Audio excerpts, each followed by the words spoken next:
je poste une annonce demain pour les postes que je recherche en ce moment, j'ai 95% de chance d'avoir des gens issus de l'immigration. Enfin, les gens qui viennent des grandes écoles de cuisine parisiennes, ils n'ont plus envie de travailler le samedi, ils n'ont pas envie de travailler le dimanche. Que le RN veuille combattre l'immigration clandestine, je ne pense pas qu'il y a une personne qui soit intégrée en France, peu importe son origine, qui soit contre ça. Mais que le RN ne fasse pas la différence entre ceux qui font le maximum pour s'intégrer et ceux qui arrivent clandestinement, juste à cause de leur couleur de peau, soit juste. Et c'est en cela que j'ai un problème avec le RN et avec les gens de la droite qui partagent les valeurs du RN. Bonjour mesdames et messieurs, bienvenue sur ma chaîne. Alors tout à l'heure, je vous ai fait une vidéo où je vous montre... Moi, ce qui me fait peur, c'est qu'aujourd'hui, on entend sur les réseaux sociaux, ah bah t'es français, moi je suis chez toi, t'es pas content, et ben tu dégages, t'as qu'à aller vivre au Canada, t'as qu'à aller vivre à tel endroit. Nous, on est justement, en France, et puis on va rester chez vous. La fracturation de la France à travers différentes catégories de Français qui, pour des raisons diverses, ne font plus, ou en tout cas ne voient pas d'autre alternative que de voter le RN. Donc nous avons des gens qui vivent dans la peur et qui pensent que la solution à cette peur serait le RN. Nous avons des racistes qui pensent que leur moment pour chasser les immigrés est arrivé, ou en tout cas pour chasser les personnes non blanches est arrivé. Et nous avons des personnes qui ont vu successivement à la droite et à la gauche ne pas faire grand-chose pour eux en matière de politique agricole, et bien qui, eux, se disent que voter le RN ne serait pas plus mal que redonner le pouvoir à la droite ou à la gauche. En tout cas, laisser la droite ou la gauche gouverner encore la France. Ici, j'aimerais faire cette vidéo, en tout cas commenter cette vidéo, pour montrer c'est que beaucoup de ces élites lâches qui, soi-disant, veulent embrasser le RN pour régler les problèmes de la France, alors qu'on sait que le principal argument du RN, c'est de dire que les problèmes de la France, c'est des étrangers. Or, la plupart des étrangers qui arrivent en France de manière clandestine cherchent d'abord à s'en sortir et ne concurrencent pas les Français parce que, croyez-moi, les gens qualifiés qui voudraient venir en France ne mettent pas les pieds en France. On ne leur donne pas de visa pour protéger les gens qualifiés qui sont déjà en France. Ce sont les gens non qualifiés qu'on laisse venir en France ou qui parviennent à rentrer en France. Et la plupart de ces gens-là, tout ce qu'ils veulent, c'est avoir l'opportunité de travailler pour gagner de quoi, 1, s'intégrer dans la société, 2, faire venir leurs enfants ou leur famille ou des gens qu'ils ont laissés, 3, pouvoir aider leurs parents, leurs enfants, leurs femmes qui sont restés au pays. Comme ce reportage de BFM TV lui-même va le montrer. Et ici, vous voyez bien la schizophrénie de cette chaîne. Cette chaîne, à un moment, diffuse des idées racistes et pro-sionistes, mais en même temps, le nerf de la guerre étant le nerf de la guerre, elle ne peut pas cacher que sans ces gens qu'elle discrimine, beaucoup de patrons français seraient dans la mouise. Alors, c'est parti. Au menu ce midi, ailes de raie et viande en sauce dans cette brasserie du centre de Paris. Et pour seconder Thierry, Malé, un Malien arrivé il y a plus de 15 ans en France. Ici, franchement, j'ai fait beaucoup, mais j'adore ici. Et voilà, je vais sortir ici, voilà. Sur les 7 employés en cuisine, 5 sont étrangers. Alors le constat du chef est sans appel. Mais pour moi, si j'avais pas les Maliens avec moi, on serait fermé. D'après l'INSEE, 22% des cuisiniers employés en France sont étrangers. C'est même 50% en Île-de-France. Réduire drastiquement l'immigration, comme le propose le RN, pourrait se traduire ici par une fermeture hebdomadaire supplémentaire. Si je poste une annonce demain pour les postes que je recherche en ce moment, j'ai 95% de chance d'avoir des gens issus de l'immigration. Enfin, les gens qui viennent des grandes écoles de cuisine parisiennes, ils n'ont plus envie de travailler le samedi, ils n'ont pas envie de travailler le dimanche. Pour la profession, l'urgence, avant les législatives, c'est d'obtenir la qualification de métier en tension par le gouvernement, ce qui faciliterait l'obtention de cartes de séjour aux employés étrangers. Mesure promise depuis plus de 2 ans avec la loi immigration qui n'est toujours pas entrée en vigueur. On est à forte intensité de main-d'œuvre avec des emplois non délocalisables, donc on ne fait pas de magie. Sans emploi, on ne travaille pas. Donc pour nous, cette main-d'œuvre étrangère, évidemment, elle est fondamentale et essentielle pour notre secteur d'activité. 385 000 postes restent non pourvus à ce jour dans le secteur de l'hôtellerie-restauration. Alors, maintenant, on va commenter. Vous voyez bien que cette vidéo se divise en 3 temps. Dans un premier temps, on montre le Malien qui travaille au restaurant. Dans un deuxième temps, on écoute les patrons. Et dans un troisième temps, on écoute un représentant des patrons. Au menu ce midi, ailes de raie et viande en sauce dans cette brasserie du centre de Paris. Et pour seconder Thierry, Malais, un Malien arrivé il y a plus de 15 ans en France. Ici, franchement, j'ai fait beaucoup, mais j'adore ici. Et voilà, je sorti ici, voilà. Sur les 7 employés en cuisine, 5 sont étrangers. Alors le constat du chef est sans appel. Mais pour moi, si j'avais pas les Maliens avec moi, on serait fermé. D'après l'INSEE. Et ça, c'est une réalité que beaucoup de Français, à qui on fait croire que les Noirs ou les immigrés qui viennent là, viennent parce qu'ils leur veulent du mal. Non, la majorité des gens qui se battent, et il faut voir à quelles conditions ils arrivent en France. Des fois, c'est toute une famille qui met l'argent pour que tu ailles en France. Ils font des sacrifices, ils quittent leurs enfants, ils traversent le désert, ils risquent leur peau pour venir en France. Et vous pensez qu'il y a des gens qui risquent leur vie pour venir en France?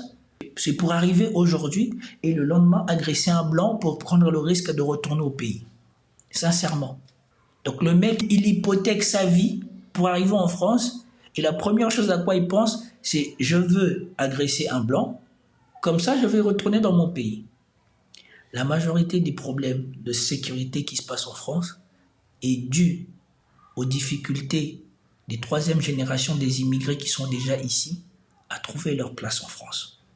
Comme pendant les meutes de Naël, la majorité des casseurs, c'était des blancs qui portaient des noms de blancs. C'était pas des Mustapha comme a cité l'autre ou de je sais pas quoi. Et donc dans un premier temps, c'est ça. Les immigrés qui viennent en France sont des travailleurs. Et de toute manière, ils n'ont pas d'autre choix que de travailler parce qu'à partir du moment où ils arrêtent de travailler, ils ne peuvent plus subvenir aux besoins de leur famille. Et vous ne pouvez pas savoir, vous ne pouvez pas réaliser à quel point les immigrés qui sont là ont un poids sur leurs épaules. Contrairement aux Français qui vivent en France, aux Français qui détestent ces immigrés, vous, la majorité de temps, vos parents ne mettent pas sur vos épaules la responsabilité de savoir comment ils vont se loger, comment ils vont acheter les médicaments, comment ils vont vivre. Nous, à n'importe quel moment, des gens qui sont d'origine étrangère et qui ont de la famille à l'extérieur de la France, et je suis sûr que peut-être que ça doit être le cas aussi pour certaines personnes de l'Europe de l'Est, même si les gens de l'Europe de l'Est sont un peu plus dignes. À n'importe quel moment du mois, on peut t'appeler pour te demander 300, 400 euros, 500 euros, alors que nous savons que la majorité des gens en France, arrivés vers le 20, on n'a plus d'argent en poche. Et donc vous ne pouvez pas savoir à quel point les gens que vous discriminez, les gens que vous visez comme étant des problèmes de la France, font le maximum pour éviter d'être des problèmes et juste gagner assez d'argent pour, subvenir à leurs propres besoins, s'intégrer en France et pouvoir être celui qui pourra aider la famille au cas où il arrive un problème. Ce sont des désagréments que la majorité des Français, vous ne connaissez pas, vous ne vivez pas avec ça. Ce sont des désagréments qui même pourrissent les couples de ces gens-là quand ils sont en France. Parce que la majorité des gens qui vivent en France, des femmes françaises, quand ils sortent entre eux, n'ont pas connu des gens, n'ont pas connu des situations où on vous appelle le 20 du mois, on vous dit que voilà, papa il est malade, il faut qu'on aille l'opérer, il faut 800 euros, il faut 1000 euros. Et contrairement à l'Europe où on peut t'opérer et tu payeras ta facture beaucoup plus tard, en Afrique, et je ne sais pas si c'est comme ça ailleurs, on ne t'opère pas tant que tu n'as pas posé l'argent avant. 22% des cuisiniers employés en France sont étrangers. C'est même 50% en Île-de-France. Réduire drastiquement l'immigration, comme le propose le RN, pourrait se traduire ici par une fermeture hebdomadaire supplémentaire. Si je poste une annonce demain pour les postes que je recherche en ce moment, j'ai 95% de chance d'avoir des gens issus de l'immigration. Enfin, les gens qui viennent des grandes écoles de cuisine parisiennes, ils n'ont plus envie de travailler le samedi, ils n'ont pas envie de travailler le dimanche. Les gens qui viennent des grandes écoles de restauration parisiennes n'ont plus envie de travailler le samedi, n'ont plus envie de travailler le dimanche. Pensez-vous que ces gens qui n'ont pas envie de travailler le samedi, n'ont pas envie de travailler le dimanche, soient des étrangers? Pensez-vous que ce soit des étrangers qui refusent de s'intégrer? Que le RN veuille combattre l'immigration clandestine, je ne pense pas qu'il y a une personne qui soit intégrée en France, peu importe son origine, qui soit contre ça.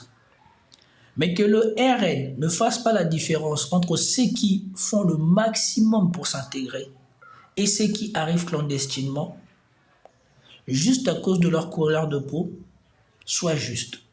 Et c'est en cela que j'ai un problème avec le RN et avec les gens de la droite qui partagent les valeurs du RN. Aujourd'hui, je suis quelqu'un qui, mes convictions, mes valeurs sont de droite. Mais je suis aussi un homme noir qui connaît la réalité de ces gens-là. Et je ne peux pas accepter que parce que tu veux gagner le pouvoir, pour cacher ton incompétence, tu mentes, tu calomnies, tu discrimines des gens qui sont à l'opposé de ce que tu dis. Que tu veuilles combattre l'insécurité et mettre le doigt sur les vrais problèmes, on est tous d'accord. Moi, je répète, pour les immigrés, le traitement qui leur est fait en France est inacceptable. Surtout quand on voit comment ils sont décrits par les partis d'extrême droite. Profession, l'urgence, avant les législatives, c'est d'obtenir la qualification de métier en tension par le gouvernement, ce qui faciliterait l'obtention de cartes de séjour aux employés étrangers. Mesure promise depuis plus de 2 ans avec la loi immigration qui n'est toujours pas entrée en vigueur. On est à forte intensité de main-d'œuvre avec des emplois non délocalisables, donc on ne fait pas de magie. Sans emploi, on ne travaille pas. Donc pour nous, cette main-d'œuvre étrangère, évidemment, elle est fondamentale et essentielle pour notre secteur d'activité. 385 000 postes restent non pourvus à ce jour dans le secteur de l'hôtellerie-restauration. À la fin, elle vient révéler quelque chose que moi-même j'ai vécu. Quand je suis arrivé en France, ma mère, elle travaillait et elle n'avait pas de papier. Ma mère a été régularisée avec la régularisation qui ont eu lieu sous le gouvernement Jospin. Mais tous ces gens-là travaillent, cotisent, payent des impôts. Maintenant, quand on voit cette situation de cette personne qui décrit le secteur d'activité, que dans ce secteur d'activité, ça fait 2 ans qu'on a promis de régulariser tous ceux qui travaillent de manière irrégulière. On ne le fait pas. On sait que ces gens-là travaillent. On sait qu'on empoche leur argent. Parce que des fois, ils travaillent avec les papiers de quelqu'un d'autre ou ils travaillent de manière clandestine. Mais pour ceux qui travaillent avec des papiers de quelqu'un d'autre, ce quelqu'un d'autre va déclarer le salaire et va payer les impôts dessus. Et le gouvernement français va empocher l'argent. Ces gens-là payent de l'électricité. Ces gens-là font tout pour rentrer dans la régularité. Alors quand on régularise ce genre de personnes, on dit régularisation massive de je ne sais pas quoi. Mais est-ce juste que des gens contribuent au maintien de l'activité en France et que ces gens-là n'aient pas le droit de vivre une vie de confort en France, ou en tout cas une vie normale? Parce que ces gens-là qui sont en train de cotiser comme ça, vous ne savez pas la boule au ventre qu'ils ont, qui est un contrôle inopiné dans le restaurant, ou que en allant prendre le métro ou le tramway, il y ait un contrôle d'identité et qu'on se rende compte qu'il n'a pas d'identité et qu'il finisse le lendemain ou une semaine après dans son pays. Il faut que vous regardiez le reportage des Français en situation de clandestinité en Australie. Une fois j'ai regardé un reportage d'un Français en clandestinité en Australie, elle a avoué dans ce reportage que maintenant elle comprenait ce qu'on faisait vivre aux immigrés en France. Parce que comme elle était française et qu'elle s'y connaissait en pâtisserie, elle allait faire de la pâtisserie chez quelqu'un et ensuite elle vendait ses pâtisseries pour s'en sortir. et elles marchaient dans la rue, la boule au ventre, qu'elles subissent un contrôle, il se passe quelque chose dans la rue et qu'elles soient obligées d'avoir affaire à la police. Elles vivaient avec la boule au ventre. Et c'est exactement dans quoi vivent les immigrés en France. Vous pensez qu'ils sont là dans la joie et que leur but premier, c'est de faire angoisser les Français. Mais moi, j'ai eu plusieurs personnes de ma famille qui sont arrivées en France et qui étaient sans papier.